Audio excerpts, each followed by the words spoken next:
வணக்கம். சிறகடிக்க ஆசை சீரியலில் இனி என்ன நடக்க போகுது அப்படின்னு தான் பார்க்க போகிறோம். இங்கே சத்யா நினைக்காரு, சரி மாமா நினைக்கலன்னா சீதாவுக்கு கல்யாணம் நடக்காது. சீதா இவ்வளோ மனம் நான் பார்த்ததே இல்லை. சீதா அந்த வீட்டுக்காக எவ்வளவோ பண்ணியிருக்கா, மீனாக்காவும் பண்ணியிருக்கா, நான் எதுவுமே பண்ணலை.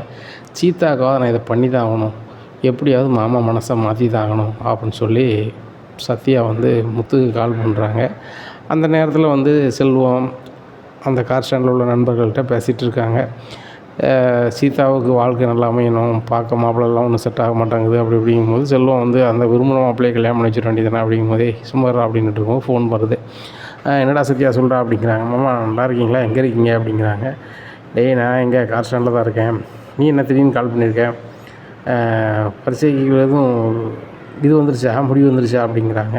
மாமா அது வந்துருச்சு மாமா, நான் பாஸ் ஆகிட்டேன் அப்படிங்கிறாங்க. ரொம்ப சந்தோஷமான செய்திடா அப்படிங்கிறாங்க.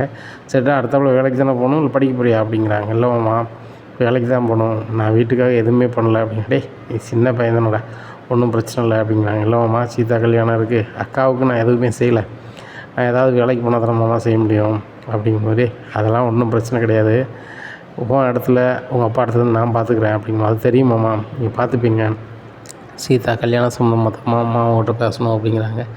ஆமாடா நானும் அவளுக்கு அங்கங்கே மாப்பிள்ளை பார்க்குறேன், ஒரு சில இடத்துல நல்ல பையங்கிறாங்க, அப்படி விசாரித்தாக்கா மோசங்கிறாங்க, நிறைய வேலை பார்க்கணும், நல்லா படிச்சிருக்கணும்னு நினைக்கிறேன், என்ன மாதிரி எவனும் படிக்காதவன் வந்தால் நல்லா இருக்காதுல்ல, சீதா நல்லா படிச்சிருக்குது, நல்லா வேலை பார்க்குது அப்படிங்கிறாங்க. அவன் அதனால தான் அவங்ககிட்ட ஃபோன் பண்ணி சொல்லலான்னு நினச்சேன் அப்படிங்கிறாங்க. சரிடா எதுக்கு மாப்பிள்ளை போன்ற இது இருக்கா சொல்லு, நம்ம விசாரிச்சு பண்ணலாம், நல்லா படிச்சிருக்கணும் சத்யா அப்படிங்கிறாங்க. நல்லா படிச்சிருக்கிறாரு, நல்ல வேலையிலும் இருக்கிறாரு அப்படிங்கிறாங்க.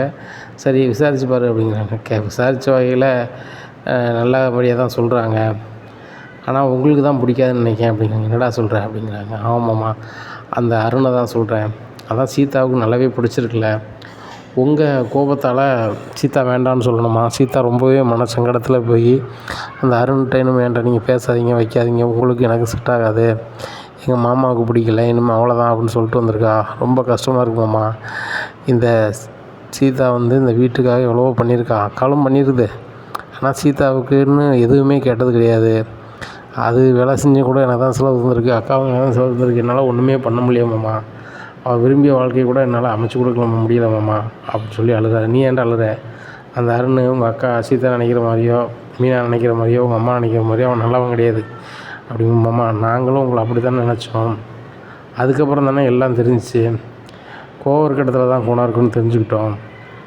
மாசச்சா முத்து அப்படின்னு அப்போ தானே நாங்கள் புரிஞ்சுக்கிட்டோம் அப்படிங்கட்டே. நான் வேறடா, அது வேறு, தனக்கு வேலை இருக்குது, தான் பெரிய ஆள் அப்படிங்கிற கெத்தோடு பண்ணுவாங்க, நான் அப்படியாடா பண்ணுறேன் அப்படிங்கும்போது, மாமா உங்கள் வேலையை யாராவது குறை சொன்னால் விடுவீங்களா அப்படின்னு, அது எப்படி விடுவேன் அப்படிங்கிறாங்க. அதே மாதிரி தான் வரும் அப்படிங்கும்போது, என்னடா நீ அந்த அருணுக்கு சப்போர்ட் பண்ணுற, ஓ அவன் சர்க்காரில் வேலை பார்க்குறான், காக்கி சட்டக்காரனாக இருக்கான், நம்ம மாமா முத்தை ஒன்றும் வேலை பார்க்கல, கார் தான் விட்றான்னு நினைக்க அப்படிங்கும். நான் அந்த இதெல்லாம் சொல்லலை, சீதாவுக்கு பிடிச்சமான வாழ்க்கையை தான் நீங்கள் அமைச்சு கொடுக்குன்னு நினைக்கிங்க, ஏன் அந்த அருணையே நீங்கள் கல்யாணம் பண்ணிக்கூடாது அப்படிங்கும்போதே வேறு எதுவும் பேசிட்டா அப்படிங்கிறாங்க.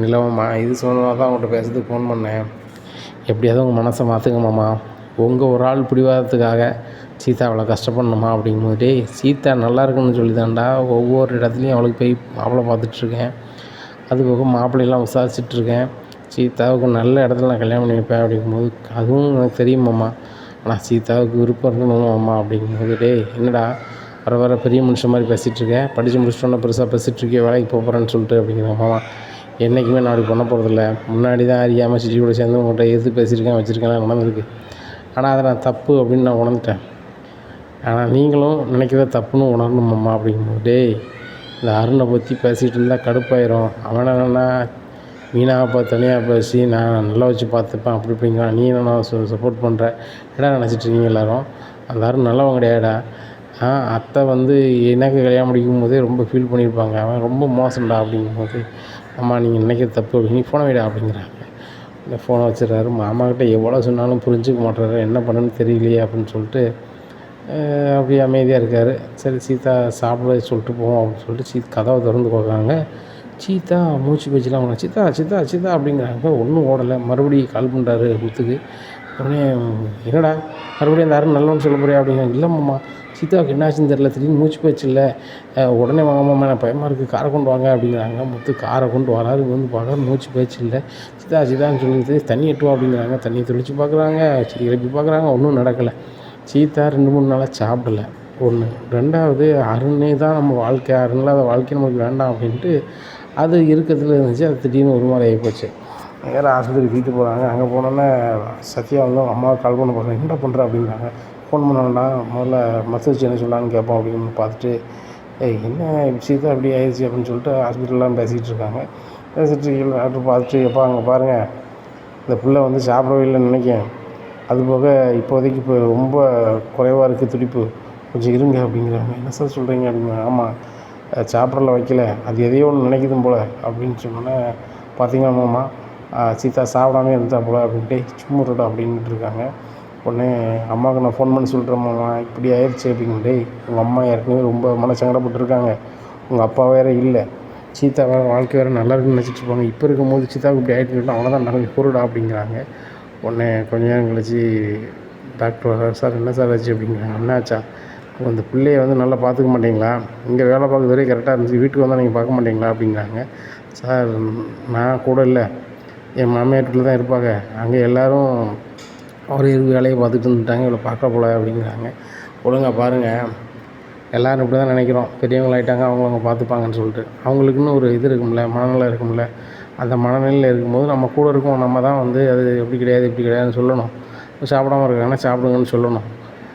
ஒரு கஷ்டத்தில் யாரும் உதவி பண்ணணுன்னு அவசியம் இல்லைங்க. உங்களுக்கு தெரியாது ஒன்றும் இல்லை, நான் கூட இருக்கேன் நீங்கள் சொன்னாலே போதும், அவங்களுக்கு தெம்பாக இருப்பாங்க. நம்மளுக்குன்னு யாருமே இல்லைன்னு நினச்சிட்டு என்னமோ தெரியல, அந்த பிள்ளை சாப்பிடாம இருந்திருக்கு, அது போக கண் முழிச்சிருச்சு, இப்படி பாருங்கள் அப்படிங்கிறாங்க. சீதா என்னாச்சு அப்படிங்கிறாங்க. அம்மா ஒன்றும் இல்லை அப்படிங்கிறாங்க.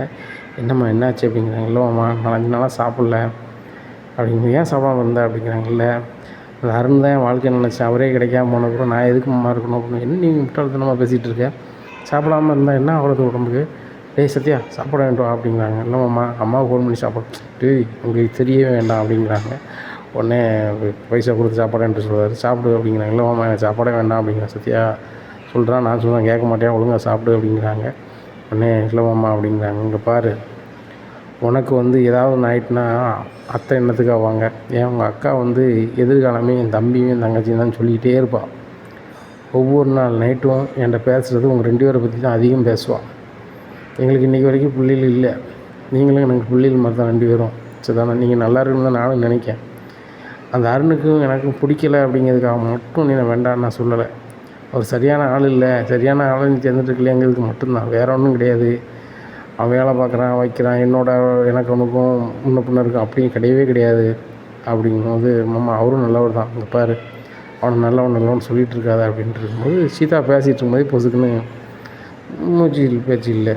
உடனே மறுபடியும் பார்த்துட்டு, என்னங்க நீங்கள் என்ன பேசுனீங்க, அவளுக்கு பிடிக்காத நீங்கள் எது பேசினாலும் செஞ்சாலும் அந்த பிள்ளைக்கு அவ்வளோதான், ரொம்ப வீக்காக இருக்குது அப்படி இப்படின்றாங்க. இதை கேட்டோன்னே ஒன்றும் ஓடலை, என்னங்க சொல்கிறீங்க அப்படிங்கிற. ஆமாங்க, அவள் வந்து எதையுமே கஷ்டமானதை தாங்கிவிட மனநிலையில் இல்லை, அதனால் அவட்ட எதுவுமே பேசாதீங்க, கொஞ்சம் அமைதியாக இருங்க அப்படின்னு சொல்லிட்டு சொல்லிடுறாங்க. இந்த முத்து ரொம்பவே அழுகிறாரு. மாமா என்னாச்சு மாமா, நல்லதாக மாமா பேசிகிட்டு இருந்தால் மறுபடியும் அப்படிங்கிறாங்க. டேய் என்னன்னே தெரிலடா, நம்ம டாக்டர்கிட்ட போய் பேசணும்னு சொல்லி. சார் என்ன சார் நடக்கு அப்படின்னு கேட்குறாங்க. தம்பிங்க பாருங்கள், அந்த பிள்ளை ரொம்ப வீக்காக இருக்கா, அவளுக்கு பிடிக்காத விஷயத்தையே எதை நீங்கள் பேசுனீங்கனாலோ நடந்துச்சுனாலோ அவளால் தாங்கிக்க முடியாது, அவளுக்கு அதுக்கப்புறம் அவள் வந்து இருப்பாளன்னே சொல்ல முடியாது அப்படிங்க. சார் அது கொஞ்சம் வயசு பிள்ளை சார் அப்படிங்க. கொஞ்சம் வயசு நிறைய வயசுப்பா, ஆயுசுங்கிறது வந்து எண்ணிக்கையில் இல்லைப்பா, மனநிலையில் தான் இருக்குது. அதனால் பிடிச்சது மாதிரி இருந்துச்சுன்னா நல்லாயிருக்கும், பிடிக்கல அப்படின்னா அது அவ்வளோதான். அதனால் அவங்க வீட்டில் ஏதாவது வர சொல்லுங்கப்பா பெரிய ஆட்களை அப்படிங்கிறாங்க. சரி சார் அப்படின்னு சொல்லிட்டு, மாமா நான் வர சொல்லிட்டேன் அம்மாவை அப்படிங்கும்போது, கொஞ்சம் பொறு நான் போய் முதல்ல சீதாட்ட பேசுகிறேன் அப்படின்னு சொல்லிட்டு நேராக சீதாட்ட போகிறாங்க. சீதா அப்படிங்கிறாங்க. நான் பேச கேட்க அப்படிங்கிறாங்க. சொல்லுங்கள் மாமா அப்படின்னு சொல்லி சொல்லுறாங்க. நான் கண்ணீராக வருதுங்க. பாரு சீதா, எனக்கு அந்த அருணுக்கு பிடிக்காது, உனக்கு அவனை கல்யாணம் பண்ணிச்சா சரி வராதுன்னு சொல்லி தான் யோசித்தேன். ஆனால் நீ அவன் இல்லாத வாழ்க்கை எனக்கு வேண்டான்னு முடிவெடுத்த பிறகு நீ அவன் மேலே எவ்வளோ பாசம் வச்சுருக்கேன்னு என்னால் புரிஞ்சிக்க முடியுது. இதுக்கு மேலே நான் இருக்க மாதிரி இருந்தேன் அப்படின்னா என்ன மாதிரி ஒரு முட்டாப்பைய உலகத்தில் கிடையாது என்ன. அதனால் நான் பேசி சரி பண்ணியிருந்தேன், நீ கவலைப்படாத. ஏன்னா 2-3 நாளைக்கு இருக்க சொல்லிடுறேன். ஆனால் உன் விஷயத்தை வீட்டில் சொல்ல மாட்டேன், உங்கள் அம்மா ரொம்ப சங்கடப்படுவாங்க, அதை நான் வேறு மாதிரி மேனேஜ் பண்ணிக்கிறேன் அப்படின்ட்டு வழி வந்துட்டே. சத்யா 2-3 நாளைக்கு இங்கே தான் இருக்கணுங்கிறாங்க அப்படிங்கும்போது, மாமா அப்போ அம்மாட்ட சொல்லாமல் எப்படி? பாரு, நீனும் நானும் நம்புகிற மாதிரி சொல்கிறோம். 3 நாள் சத்யா அவங்க வேலை விஷயமா வெளியூருக்கு ட்ரைனிங்க்கு அனுப்பியிருக்காங்க. 3 நாள் கழித்து தான் சீதா வருவா அப்படின்னு சொல்லிடுவோம். அதுக்கு முன்னக்கூட்டி அப்படிங்கிறாங்க. அதுக்கு முன்னக்கூட்டி அப்படிங்கிறாங்க. அந்த அருண்கிட்ட வீட்டில் பேசி அருணுக்கே கல்யாணம் பண்ணி வச்சிடலாம் அப்படிங்கும்போது, மாமா உண்மையாகவே சொல்கிறீங்க? நீங்கள் தான் சொல்கிறீங்களா? நான் தான்டா சொல்கிறேன். எனக்கு அவனை பிடிக்கல, அதுக்காக அப்படியே விட்டுற முடியுமா? சீதாவுக்கு பிடிக்கல, அவள் என்ன ஆனாலும் பரவாயில்ல, எனக்கு அவர் தான் வேணும், இல்லைன்னா வாழ்க்கையே வேண்டாம்னு நினைக்கும் போது ஏன் வீம்பு, என்னடா வீம்பு அப்படிங்கிறாங்க. மாமா தேங்க்ஸ் மாமா அப்படிங்க. எனக்கே கிட்ட தேங்க்ஸ் சொல்கிறேன். சரிவா, நீ வந்து சீதா கூட இரு, நான் ஒரு முக்கியமான இடத்துக்கு போயிட்டு வரேன். ஆனால் அவங்க அம்மாவுக்கு ஃபோன் பண்ணி நம்ம சொல்லும் போது நம்ம 2 பேரும் சேர்ந்து சொல்லணும் அப்படிங்கிறாங்க. இல்லை மாமா நேர்லேயே சொல்லிடலாம் அப்படிங்கிறாங்க. சரி அப்போ சொல்லிவிட்டு அங்கே சீதா ஃப்ரெண்டை பக்கத்தில் வச்சுட்டு நேராக வீட்டுக்கு போகிறாங்க. மாப்பிள்ள வாங்க சத்யா, நீங்கள் 2 பேரும் எங்கேருந்து வரீங்க அப்படின்னு என் அம்மா கேட்குறாங்க. சீதா அவங்க வேலை விஷயமா ட்ரைனிங்க்கு அனுப்பிட்டாங்க. என்னடா வீட்டில் தான் நடா இருந்தால் அப்படி சொல்கிறேன் அப்படிங்களா? திடீர்னு ஃபோன் பண்ணாங்க, நான் தான் கொண்டு விட்டு வந்தேன். இன்னும் 3 நாள் கழிச்சு தான் வருவோம்மா, அதான் சொல்லுறதுக்கு 2 பேர் வந்தோம் அப்படிங்கிறாங்க. 2 பேர் இருந்தீங்களா? ரொம்ப மீனாக வந்துடுறேன். என்னங்க இங்கே நிற்கிங்க அப்படிங்கிறாங்க. இல்லை சீதா வந்து வேலை விஷயமா ட்ரைனிங் 3 நாளாக வெளியே கூட்டு போகிறா, அதனால தான் கொண்டு விட்டேன். அவங்க அம்மா எதுவும் நினச்சி விடல, தான் சொன்னேன். அவளும் மனசுக்கு ஒரு மாதிரி இருக்குது. அவள் ஃபோனை நாங்கள் வாங்கிட்டு வந்துட்டோம், அதனால் நீங்கள் ஃபோன் பண்ண வேண்டாம். என்னங்க நீங்கள் சொல்லுறது எல்லாமே வித்தியாசமாக இருக்குது. அவள் ட்ரைனிங் போயிட்டான்னு சொல்கிறீங்க, அவள் ஃபோனை நீங்கள் வாங்கிட்டு வந்துட்டீங்க, நீங்களும் சத்யாவும் வந்து கொண்டு விட்டு வந்தீங்க, என்ன நடக்குது அப்படிங்கும்போது, மீனா எதையும் தொண்ணூட்டு இருக்காத, இப்போதைக்கு கொஞ்சம் அமைதியாக இரு அப்படிங்கிறாங்க. சரிங்க, அவன் நல்லா இருக்காளாங்க, வேற ஒன்றும் இல்லை ஒன்றுமே இல்லை அப்படிங்கிறாங்க. உடனே முத்து சொல்கிறாரு, செல்வம் ஃபோன் பண்ணி, செல்வம் அவன் வீட்டம்மா அவன் நைட்டு மட்டும் சீதா கூட தங்க வைக்கணும் அப்படிங்க. ஒன்றும் பிரச்சனை இல்லை அப்படின்னு சொல்லிட்டு அங்கேருந்து சாப்பாடு போகுது. செல்வம் வெளியே சொல்லாமல் பார்த்துக்கிறாரு, அங்கே சாப்பாடெல்லாம் போயிட்டுருக்கு. அப்போ நைட்டு செல்வனும் பேசுகிறாரு சீதாட்ட, அங்கே பாருமா, முத்து கோவக்காரன் தான், அதே நேரத்தில் பணக்காரனும் கூட, எப்படியாவது பேசி சரி பண்ணிடுவான், நீ கவலைப்படாதம்மா, நீ தெம்பா எழுந்திரிச்சா தான் உனக்குன்னு ஒரு வாழ்க்கையை பார்க்கலாம். என்ன நீ வாலிய பிள்ளை, உனக்கே உடம்புக்கு முடியலன்னு எப்படிம்மா? நீ வேலை பார்க்குற இடம் ஒரு ஆஸ்பத்திரி நல்ல வருவாங்க போவாங்க, அவங்கள நீ நல்லா பார்த்துக்கணும். உன் வேலையும் அப்படி வேலை, உனக்கு அந்த அருண் கிடைக்கணும், இப்படி முடிவு எடுப்பியாம்மா? ஒன்றும் இல்லைம்மா, அருண் தான் உன் வாழ்க்கைன்னு முத்து சொல்லிட்டான். முத்து சொன்னால் அதுக்கு மாற்றதே கிடையாது, அவன் பண்ணி வச்சுருவான். ஏன்னா எப்படியாவது அந்த அருண்கிட்ட பேசிடுவான் அப்படின்னு சொல்லி நினச்சிட்ருக்காங்க. இங்கே முத்து நினைக்காரு, எப்படி அங்கே சரி பண்ணுறது, ஒன்றும் புரியலையே அப்படின்னு நினச்சிட்ருக்காரு. மறுநாள் காலையில் சத்யாவை ஒரு இடத்துல நிற்க சொல்லிட்டு நேராக இவர் போகிறாரு. அருண் வேலைக்கு போகிறத பார்த்துட்டு அவங்க அம்மாட்ட போய் பேசணும்னு சொல்லிட்டு, அம்மா வணக்கம் அப்படிங்கும்போது, வாங்க தம்பி உட்காருங்க. என்ன தம்பி அப்படிங்கிறாங்க. அம்மா எனக்கு தெரியலையா அப்படிங்கிறாங்க. தம்பி எனக்கு சரியாக நினைவு வராது, சொல்லுங்கள் தம்பி அப்படிங்கும்போது, நான் தான் வந்து சீதாவோட மாமா அப்படிங்கும்போது, வாங்க தம்பி உங்களுக்கும் தம்பிக்கு தானே ஆகாதுண்ணே அப்படின்னு சொல்லிட்டு, ஆமாம்மா ஆனால் அப்படி இருக்க முடியாது அப்படிங்கும்போது, என்னாச்சுப்பா அப்படிங்கிறாங்க. இல்லைம்மா சீதா வந்து சாப்பிடாமே இருந்துட்டாருன்னு நினச்சி திடீர்னு ஒரு மாதிரி ஆயிடுச்சு, ஆஸ்பத்திரியில் இருக்கா அப்படிங்கும்போது, என்னையா சொல்கிறீங்க அப்படிங்கிறாங்க. ஆமாம்மா, ஆனால் வீட்டுக்கு தெரியாது, வீட்டுக்கு தெரிஞ்சுன்னா எங்கள் அத்தை ரொம்ப ஃபீல் பண்ணுவாங்க. சீதா வெளியூருக்கு வேலை விஷயமா போயிருக்கான்னு சொல்லி முடிச்சுக்கிட்டோம், ஆனால் ஆஸ்பத்திரியில் தான் இருக்கா. ஆனால் அவளுக்கு ஒரு வாக்கு கொடுத்துருக்கேன், நீ விரும்பிய வாழ்க்கையை நான் பண்ணி வச்சிருவேன், நீ எதுவும் பண்ணிக்காத, நீ நல்லா சாப்பிடுவைன்னு சொல்லியிருக்கேன், அதை பண்ணி வச்சிடலாமாம்மா அப்படிங்கும்போது, தம்பி இதுக்கு தான் தம்பி நானும் ஆசைப்படுறேன், என் பையனும் ஆசைப்படுதான். ஆனால் வீடு தேடி வந்து சீதா பிள்ளை என்னை மறந்துட்டு வச்சிருன்னு சொல்லிட்டு போச்சு. அதை கேட்டதுலேருந்து அருண் சாப்பிடவே இல்லை. இப்போ கூட வேலைக்கு போயிருக்கான், ஆனால் சாப்பிடவே இல்லை. அவனுக்கு இதாயிருமோன்னு எனக்கு பயமாக இருக்குது தம்பி அப்படிங்கும்போது, உங்கள் பையனுக்கு ஃபோன் பண்ணி வர சொல்லுங்கள் அப்படின்னோடனே அருண் கால் பண்ணுறாங்க. அம்மா எடுக்கவே இல்லை. உடனே அவங்க பெரிய ஆஃபீஸருக்கு ஃபோன் அடிச்சிருந்தாங்க. ஃபோன் அடித்து இந்த மாதிரி அருணுக்கு வந்து உடல்நிலை சரியில்லை, அவன் சாப்பிடாம வேலைக்கு வந்திருக்கான், இன்றைக்கி லீவு கொடுங்க சார் அப்படின்னோடனே அருணை கூப்பிட்றாங்க. அருண் உடம்புக்கு முடியலன்னா வீட்டில் இருக்க வேண்டியதானே, சாப்பிடாம வைக்காமல் எதுக்கு வந்த? அம்மா வீட்டுக்கு வர சொல்கிறாங்க போ அப்படிங்கிறாங்க. சரி சார்ன்ட்டு வீட்டுக்கு போயிடுறாங்க. வீட்டுக்கு போகிறாங்க. அங்கே முத்துருக்கா, நீ எதுக்குங்க வந்த? உன்னால் தானே வந்து எனக்கு கல்யாணம் ஆகலை, உங்கள் சீதா நீ வேண்டான்ட்டா அப்படின்னோன்னா முத்து சிரிக்கிற. என்னையா சிரிக்கிற? ஓ நீ நினச்சது சாதிச்சுன்னு சிரிக்கிறியா? ஏன் அடுத்தவங்களை சங்கடப்படுத்தி நீ பார்க்குற? சீதாவை நான் எந்தளவுக்கு விரும்புகிறா தெரியுமா? சீதா நீ எந்தளவுக்கு விரும்புகிறா தெரியுமா? சீதானா யார் தெரியுமா என் மனசுக்குள்ளே? அவளுக்குன்னு என்ன ஒரு இடம் வச்சுருக்கேன் தெரியுமா? அவள் அதை வாழ்க்கையே வேண்டாம் நினச்சிட்ருக்கேன்யா, அவள் தான் என் வாழ்க்கை, உனக்கு எனக்கும் பிடிக்காது, அதுக்காக என் வாழ்க்கையை முடிச்சு விட்டேயா அப்படின்னு சொல்லி அழ ஆரம்பிக்காரு. உடனே என்னையா விறப்பாக பேசுவேன், சரி இப்போ அழுற அப்படிங்கிறாங்க. உடனே அழலாம் செய்யலை. ஏம்மா இவன் எதுக்கு வந்திருக்கான், வீட்டுக்குள்ளே வெளியே பேசுவாங்க, டேய் அவங்க நம்ம சம்மந்தி வீட்டுக்காரங்கடா, எப்படி வெளில பேச முடியும்? ஏம்மா இவர் தான் வந்து கல்யாணம் முடிக்கிறதுக்கு சம்மதிக்க மாட்டாராம்மா, இவர் எதுக்கு இந்த வீட்டில் வைக்க அப்படிங்கிறாங்க. இவருன்னு வந்துருச்சா, நீங்களே மரியாதை கொடுத்துட்டியா? அவர் வந்து பொண்ணு கொடுக்கன்னு சொல்லி தான் வந்திருக்காரு அப்படிங்கிறது. இப்போ இவருக்கு என் மேலே கோவம் இல்லையா அப்படிங்கிறாங்க. எல்லாம் மறந்துட்டார், சீதா வந்து ஒன்று நினச்சி சாப்பிடாம இருந்து ஒரு மாதிரி ஆகிட்டானா. இப்போ ஆஸ்பத்திரியில் நான் இருந்தேன். ஆஸ்பத்திரியில் என்னம்மா சொல்கிற, சீதாவுக்கு என்னாச்சு அப்படிங்கிறாங்க. முதல்ல நீங்கள் சாப்பிடுங்க, சீதா நல்லா தான் இருக்கா அப்படிங்கிறாங்க. இல்லை நான் சீதா உடனே பார்த்தா வேணும் அப்படின்னோடனே முத்து காரில் கூப்பிட்டு போகிறாரு இவங்க 2 பேரையும். இவங்க 2 பேரும் வரதை பார்த்துட்டு சீதாவுக்கு பயங்கரமான அழுகை. உடனே சீதா கவலைப்படாத, நீ தான் மருமவா, அருண் தான் உனக்கு மாப்பிள்ளை, என்ன உங்கள் மாமா சம்மதிச்சிட்டாரு, கல்யாணம் குடிச்சிருக்கு நடக்க போகுது, நல்ல சத்தம்பாரு அப்படின்னோடனே, ஏன் சீதா அப்படி பண்ணேன், என்ன வேணாம்னு சொல்லிட்டு நீ சாப்பிடாமே இருந்துட்டியா, உனக்கு எதாவது ஆகிட்டுனா நான் இருப்பேனா அப்படின்னு சொல்லி அவரு அழ ஆரம்பிக்கார்.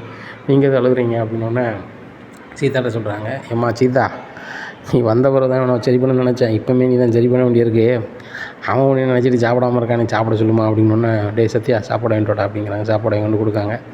2 பேரும் சாப்பிடுதாங்க.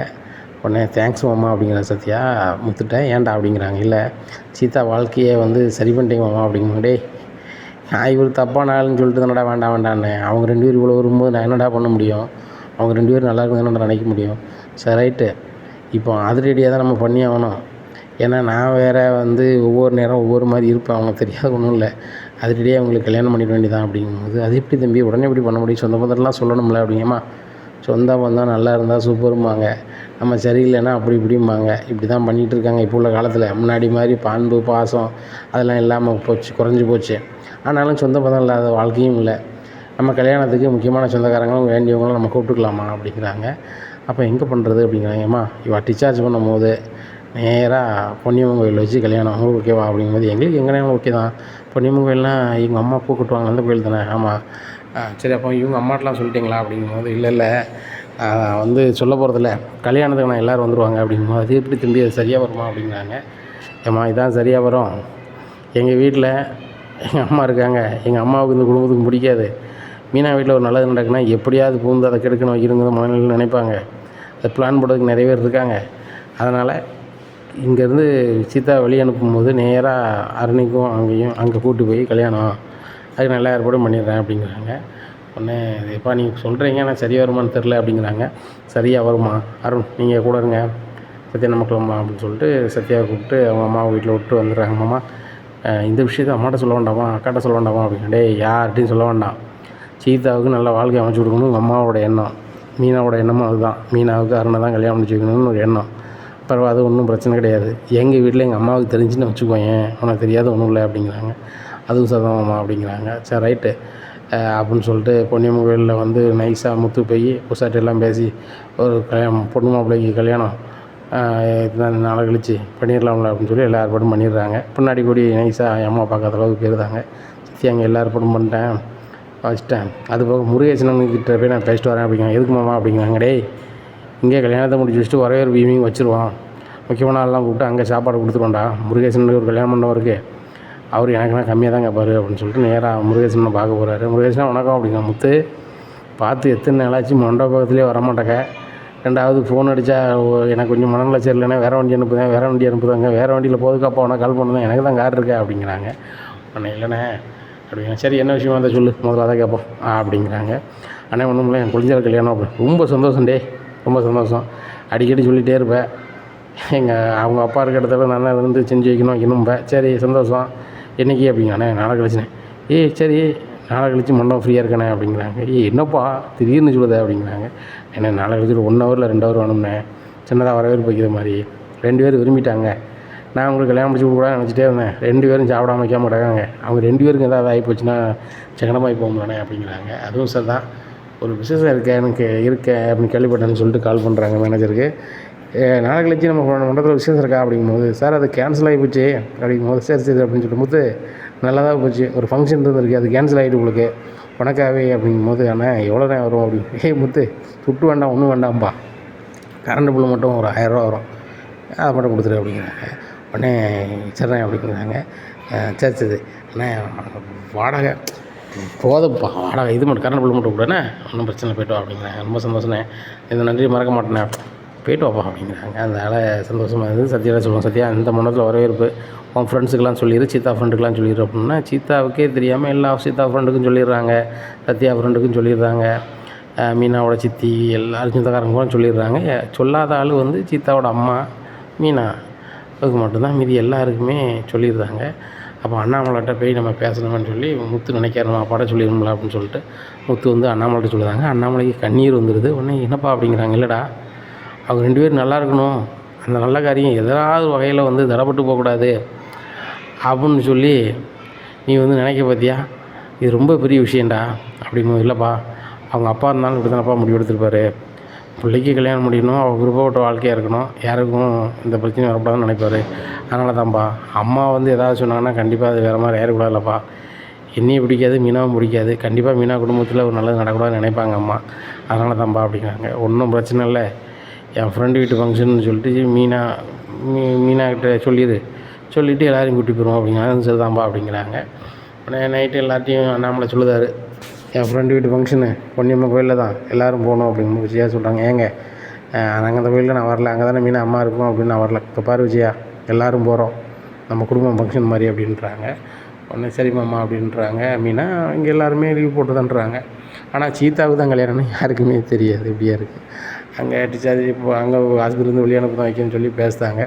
இப்போ முத்துக்கு கல்யாணம் ஏற்பாடு எல்லாம் இங்கே பண்ணி வச்சுட்டு ஆரண்ட்டையும் சொல்லியிருந்தாங்க.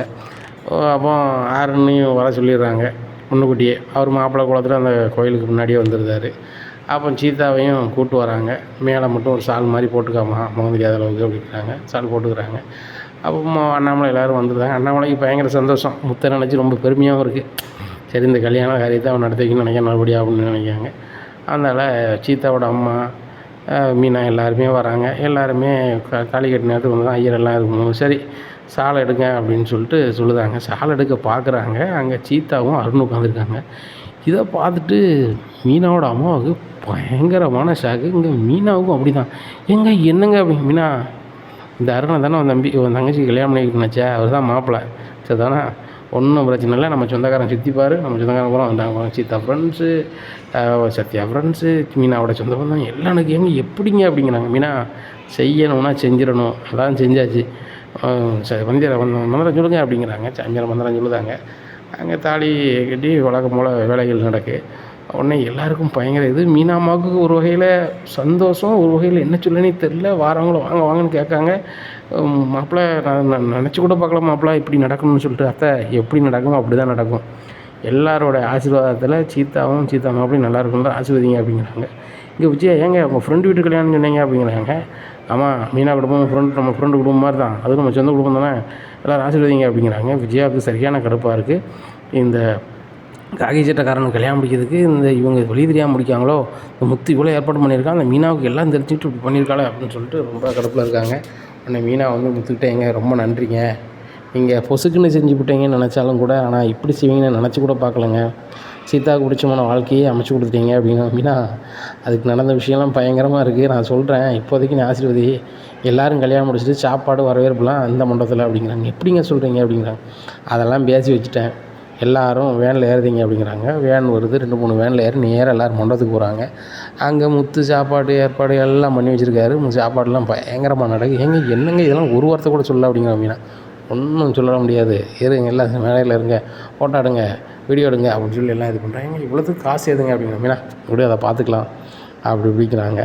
உடனே மேடைக்கு போகிறாங்க. மேடைக்கு போய் அருண்கிட்ட சொல்கிறாங்க, இங்கே பாருங்கள் அருண், திடீர்னு கல்யாணம் ஏற்பாடு பண்ணிட்டோம், அதனால் நகை எதுவும் பண்ண முடியல, என்கிட்ட 2 கார் இருக்குது, இந்த 2 கார் சாயும் வச்சுக்கோங்க, இன்னிலேருந்து அது சீதா ஓனரு, ஏன்னா அவளுக்கு நாங்கள் கல்யாணத்துக்கு கொடுத்த கிஃப்டாக இருக்கட்டும் அப்படிங்கும்போது அருண் ஒரு மாதிரி ஆயிடுறாரு. என்னது 2 காரையும் கொடுக்குறீங்களா, அந்த காரை வச்சு தானே நீங்கள் சாப்பிட்டுட்ருக்கீங்க அப்படிங்கிறாங்க. சாப்பிட்டுட்ருக்கேன், நான் எப்படின்னா உழைச்சிக்குவேன், ஆனால் சீதாவுக்கு நான் ஏதாவது பண்ணணும்ல, ஒரு மாமனார் நான் எதுவும் பண்ணணும்னா நல்லா இருக்காது, அவங்க அப்பா இடத்துலேருந்து நான் எதுவும் பண்ணணும்னா பண்ணத்தானே செய்யணும் அப்படிங்கிறாங்க. உடனே அருண் அழுதுகிட்டு, வேணாம், நான் அவங்கள கோவக்காரனாக தான் பார்த்துருக்கேன், இவ்வளவு குணக்காரனா இவ்வளோ ஒரு பொறுப்பாக நான் பார்த்ததில்ல அப்படிங்கும்போது, இல்லை நான் இன்னும் குணக்காரனாக தானே இருந்தாங்கன்னு இது பிடிங்க அப்படிங்கிறாங்க. உடனே இல்லை நான் வாங்க மாட்டேன் அப்படிங்கிற. சீதா, என்ன பேசுகிறீங்க 2 பேரும் அப்படிங்கிறாங்க.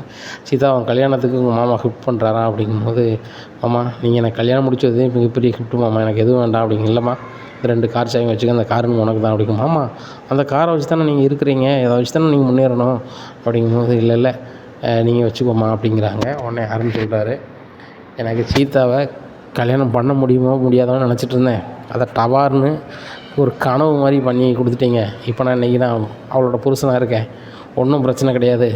என் சோளப்பாடிக்கு நான் ஏதாவது செய்யணுன்னு தான் நான் நினைப்பேன். நான் அதை வாங்க மாட்டேன். நீங்கள் இந்த 2 காரையும் வச்சுக்கிடுங்க அப்படிங்கிறாங்க. உடனே மைக்கை வாங்கி முத்து நைஸாக சொன்னதை எல்லார்ட்டையும் சொல்கிறாங்க. இந்த முத்தை நான் வந்து தவறுதலாகவே நினச்சிட்டு இருந்தேன். முத்துக்கும் எனக்கும் பல டர் வந்திருக்கு.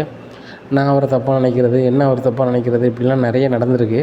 நிறைய வாட்டி வாங்க எல்லோரும் எப்படி இருக்கீங்க, நல்லா இருக்கீங்களா, இப்படிலாம் இருக்குது. இப்படி இருக்கும்போது வந்து அவருக்கு வாழ்வாதாரமே இந்த காரு தான். அந்த 2 காரையும் எங்கிட்ட கொடுத்து சீதாவுக்கு நான் வந்து கிஃப்ட் கொடுக்குறேன்னு கொடுக்குறாரு. இவர் மனசு யாருக்குமே வராது. உண்மையிலே இவர் கிரேட்டு தான். நான் ஒவ்வொரு வாட்டியும் நான் இவரை பார்க்கும் போதெல்லாம் வந்து வேண்டாத ஆளுன்னு நினச்சிட்டு இருந்திருக்கேன். ஆனால் இவருக்குள்ளே இவ்வளோ குணம் இருக்கும், இவ்வளோ பெரிய மனசு இருக்குன்னு நினச்சி கூட பார்க்கல. சீதா ஒவ்வொரு வாட்டியும் சொல்லுவாள், எங்கள் மாமா என் குடும்பத்துக்கு அப்படி பண்ணியிருக்காரு, இப்படி பண்ணியிருக்காரு அப்படின்னு சொல்லிட்டு. நான் அவரை பார்க்கணுமே பார்க்கும்போது எனக்கு அவரை பிடிக்கல அப்படின்னு தான் சொல்ல வேண்டிய சூழ்நிலை வந்துச்சு. நான் உண்மையிலே கிரேட் தான் அப்படிங்கிறாரு. இல்லை மைக்கு வாங்கி நான் அந்தளவுக்குலாம் இல்லை, சீதாவை ஏதாவது பண்ணணும், இப்போ என்கிட்ட வந்து அவசரமாக பண்ணதுனால அந்த காரு மட்டும்தான் இருக்காதான் அப்படிங்கிறாங்க. ஒன்றும் பிரச்சனை இல்லை அப்படின்றாங்க. உடனே மீனாவோட அம்மா, மாப்பிள்ளை உங்களை மாதிரி ஒரு மூத்த மாப்பிள்ளை கிடைக்க நாங்கள் கொடுத்து வச்சுருக்கணும். சீதாவுக்கு இன்றைக்கி சூப்பராக கல்யாணம் பண்ணிட்டீங்க. நாங்கள் பண்ணியிருந்தா கூட, அதாவது ரொம்ப நாட்கள் எடுத்து பண்ணியிருந்தா கூட இப்படி பண்ணியிருக்க முடியாது. இப்படி ஒரு மண்டபத்துலேயோ இப்படி ஒரு கோயில்லையோ இவ்வளோ சொந்த பந்தத்தையும் கூப்பிட்டு சாப்பாடு போட்டு அவ்வளோ பேர் ஆசீர்வதிக்க வச்சு சீரும் சிறப்புமாக பண்ணிட்டீங்க. இப்படிலாம் பண்ண முடியாது. அப்படி இருந்தும் உங்கள் காரை கொடுக்குன்னு நினைக்கிங்க பார்த்தீங்களா மாப்பிள்ளை, உங்களை மாதிரி மனசு யாருக்கும் வராது அப்படிங்கும்போது மீனா அப்படி அழுகுறாங்க. அண்ணாமலை சொல்கிறாங்க, டேய் முத்து, ஒரு தகப்பனுக்கு பெரிய சந்தோஷமே ஊரில் இருக்கிறவங்க தான் பிள்ளை சூப்பராக வளர்த்துருக்கீங்கன்ற மாதிரி சொல்கிறது தான். இதை விட என்னடா இருக்குது, எங்கள் அம்மா உங்களை நீ நல்லா வளர்த்துருக்காங்கடா, ஒன்றும் பிரச்சனை இல்லை, ரொம்ப நல்லா வந்திருக்குடா அப்படிங்கிறாங்க. அப்பா அப்படிலாம் ஒன்றும் இல்லை அப்படிங்க. டேய் நீ வந்து ஒன்றும் இல்லைன்னு சொல்லிட்டு போயிடலாம், நீ பண்ணது மிகப்பெரிய விஷயம். சீதா விரும்பிய வாழ்க்கையை யாருக்கும் இடைஞ்சல்லாமல் டவார்னு பண்ணிடணும், யாரும் அந்த கல்யாணத்தை நினச்சிஞ்சிடக்கூடாது, நிப்பாட்டிடக்கூடாதுன்ட்டு நீ பண்ணியிருக்கல, இது மிகப்பெரிய விஷயம் அப்படிங்கும்போது, எப்பா நீ ஆசீர்வதிப்பா, நீ ஆசீர்வதிச்சேன்னா கண்டிப்பாக நல்லா இருப்பாங்க. அருண் எங்கள் அப்பா வந்து யாருக்குமே வந்து பாதகமாக இருக்க மாட்டாங்க, அவங்க ஆசீர்வதிச்சா அவங்க நல்லாயிருக்கும் அப்படின்னா நம்மளை ஆசீர்வதிக்காங்க. விஜயாவுக்கு சரியான விஜயா நீனும் வா அப்படிங்கிறாங்க. இல்லைங்க நீங்கள் ஆசீர்வதிங்க வா அப்படின்னு சொல்லி கூப்பிடுதாங்க. நம்மளை காலைல விழுந்து ஆசீர்வாதம் வாங்குதாங்க. நம்மளை பணத்தை கொடுத்து ஆசீர்வாதம் பண்ணுறாங்க. சீதாவுக்கு ரொம்ப சந்தோஷமாமா, நான் நினச்சி கூட பார்க்கல நான் விரும்பிய வாழ்க்கை நடக்கும்னு சொல்லிட்டு அப்படிங்கும்போது ரவி வராரு. சீதா என்ன நீ கல்யாணத்தை அதிரடியாக உங்கள் மாமாவோட சேர்ந்து பண்ணியிருக்கேன், என்கிட்ட கூட ஒரு வார்த்தை சொல்லலை அப்படிங்கும்போது, ரவி எனக்கு கூட தெரியாது, மாமா தான் டவார்னு ரெடி பண்ணிட்டாரு அப்படிங்கும். உனக்கு தெரியாமல் எப்படி அப்படிங்கும்போது சீதா நடந்ததை சொல்லுதாங்க. நடந்தது கேட்டு எல்லாருமே பயங்கர ஷாக்கு. ஓ சீதாவுக்கு இப்படிலாம் இருக்குது, ஆஸ்பத்திரியில் இருந்திருக்கா, ஆனால் வேலைக்கு போன மாதிரிலாம் காமிச்சிருக்கேனே அப்படி இப்படின்னு சொல்லிட்டு மனோஜ் சொல்லுதாரு. மற்றவங்க எல்லாருமே சொல்கிறாங்க. எனக்கு ஒரு வழி தெரியல, எங்கள் அத்தை வந்து வாழ்கிறதே வந்து சீதாவுக்கும் சத்யாவுக்கும் என் வீட்டம்மாவுக்கும் தான். அவங்களுக்கு எதாவது ஒன்றா தாங்கிக்க மாட்டாங்க. நான் இந்த வீட்டு பிள்ளையா அந்த வீட்டு ஒரு ஆளாக இருந்து தான் யோசித்தேன். அப்புறம் நான் என்ன பண்ண முடியும் அப்படிங்கிறாங்க. நான் அண்ணாமலை சொல்கிறாங்க, டேய் இக்கட்டான சூழ்நிலையில் முடிவெடுக்க வந்தாண்டா பெரிய ஆள், நீ பெரிய ஆள்டா, எனக்கு நம்பிக்கை இருக்குடா, நீ கண்டிப்பாக இந்த 2 காரை 40 காரை ஆகி 40 காரை 4000 காரை ஆக்கி இந்த 4 பேருக்கு வேலை கொடுத்து பெரிய ஆளாக வருவடா, இந்த உலகம் ஒன்றை வந்து உயர்த்துமுடா, நீனும் வந்து உயர்வடா அப்படிங்கிறாங்க. உடனே ஆமாம் இந்த ஒரு கல்யாணத்தை இந்த 10க்கு 10 ரூமில் வந்து கல்யாணம் பண்ணி வச்சா பெரிய ஆளாக உயர்ந்துருவானா மனோஜ், பெரிய பிஸ்னஸ் மேன், அவன் பண்ண முடியாத இவன் பண்ணிடுவானா அப்படின்ட்டு இருக்கும்போது 2 கடங்காரங்க வராங்க. வந்து ஏம்மா விஜயண்ணா நீங்கள் தானே அப்படிங்கிறாங்க. ஆமாம் அப்படிங்கிறாங்க. உங்கள் பையன் என்கிட்ட சொன்னது உங்களை தான் சொன்னாப்புல, எனக்கு 30 லட்ச ரூபா கடை இருக்குன்னு நினச்சிட்டு இருக்காதுங்க, சிட்டிக்குள்ளே எனக்கு 1 கோடி ரூபாய்க்கு வீடு இருக்குது எங்கள் அம்மா பேரில், அந்த வீடு எங்கள் அம்மாவுக்கு அப்புறம் எனக்கு தான், அதனால் நீங்கள் கொஞ்சம் பொறுங்க, வீட்டை அடமானம் வச்சு தரேன்னு சொன்னாங்க, அது ரொம்ப நாளாகி போச்சு, எப்போம்மா தரீங்க, உங்கள் வீட்டுக்கு போனது கேட்ட போல தான் இங்கே இருக்கிறதாக தகவல் வந்துச்சு, அதான் இங்கே வந்தோம் அப்படிங்கிறாங்க. என்னது என் பையன் தர வேண்டிய கடனுக்கு நான் என் வீட்டை விற்று தரணுமா அப்படிங்கிறாங்க. உடனே அப்படிதாம்மா சொன்னார், உங்கள் பையன் அடை வச்சுனாலும் எங்கள் அம்மா தந்துடுவாங்க, இங்கே கடனுக்கு ஏன்ட்ட உரி பண்ணிகிட்டு இருக்கீங்க, எனக்கு தான் வந்து அதை விட வரப்போகிற சொத்து அதோட கூடின சொத்து தானே அப்படின்னு சொன்னார் அப்படிங்கிறாங்க. டேய் மனோஜ் போடா அப்படிங்கிறேன். என்னம்மா அப்படிங்கிறாங்க. நீ கொடுக்க வேண்டிய கடனுக்கு என் வீட்டை நான் அடை வச்சோ இல்லை விற்ற கொடுப்பேன்னு சொன்னேன் அப்படிங்கிறேன். ஆமாம்மா உங்களுக்கு அப்புறம் என் வீடு எனக்கு தானே அப்படிங்கிறாங்க. டேய் முடையா, என் வீட்டை நான் யாரும் கொடுக்க மாட்டேன் அப்படின்னு சொல்லிட்டு அங்கேருந்து கடுப்பில் கிளம்பி போகிறாங்க. அப்போ கடைக்காரங்க சொல்லுறாங்க, ஐயா மனோஜ், கடை இன்னும் 1 வாரத்தில் நாங்கள் என்ன செஞ்சுக்குவோம், எப்படி எடுக்கணுமோ எடுத்துக்கிடுவோம், இனிமேல் கடை பக்கத்தில் வந்துடாத அப்படின்ட்டு போகிறாங்க. நம்ம சொல்கிறா பிஸ்னஸ் மேன் முதல்ல உன் கதை என்னன்னு பாரு அப்படிங்கிறாங்க. இங்கே மனோஜ் என்ன செய்யணும்னு தெரியாமல் முடிச்சுட்டு இருக்கும்போது ரோகிணி வராங்க. மனோஜ் இதுக்கு கவலைப்படாதீங்க, வேற ஒரு வழி இருக்குது, நம்ம அப்படி ஒரு வழி பண்ணோம்னா கண்டிப்பாக கடன்காரங்க நம்மளை வந்து உரி பண்ண மாட்டாங்க, பார்த்துக்கலாம் வாங்க அப்படிங்கிறாங்க. என்ன ரோகிணி சொல்கிற அப்படிங்கிறாங்க. வாங்க நான் சொல்கிறத செய்வோம் வாங்க அப்படின்னு சொல்லி கூப்பிட்டு போகிறாங்க. இனி என்ன நடக்கும் அப்படிங்கிறத பொறுத்து வந்து பார்க்கலாம்.